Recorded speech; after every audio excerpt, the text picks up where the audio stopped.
तर कल्याण आणि डोंबिवलीमध्ये सुद्धा पावसाची दमदार हजेरी बघायला मिळते। विजांच्या कडकडाटासह आणि ढगांच्या गडगडाटासह डोंबिवलीमध्ये पाऊस सध्या बरसतोय आणि अचानक आलेल्या पावसाने नागरिकांची चांगलीच तारांबळ सुद्धा उडालेली आहे। पावसामुळे पालिकेच्या नालेसफाईची पोलखोल सुद्धा या दृश्यांच्या माध्यमातून आपण बघतोय। कल्याण डोंबिवलीमध्ये पाऊस सुरू झालेला आहे आणि त्याचीच ही दृश्य। प्रदीर्घ विश्रांतीनंतर पुन्हा एकदा पावसाने जोरदार हजेरी लावलेली आहे।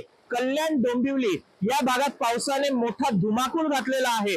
आपण पाहू शकता वीज चमकत आहेत, त्याचबरोबर पाऊसही मोठ्या प्रमाणात कोसळत आहे।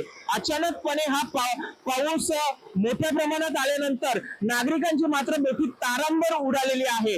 हा पाऊस आपण पाहू शकता, हा नालेसफाईची पोलखोल ही पावसाने केलेली आहे। प्रदीर्घ विश्रांतीनंतर आज पुन्हा एकदा पावसाने आपली जोरदार हजेरी या ठिकाणी लावलेली आहे।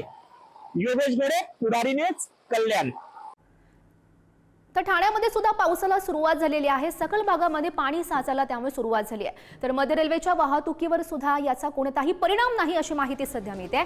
ठाण्यामध्ये सध्या ही पावसाची दमदार हजेरी, मात्र सध्या जो पाऊस सुरू आहे त्यामुळे रेल्वेची जी वाहतूक आहे त्यावर कोणता परिणाम झाला नाही अशी माहिती मिळते। अनेक सकल भागांमध्ये त्यामुळे पाणी साचलेलं आहे। दृश्य आपण बघतोय ठाण्यामधून।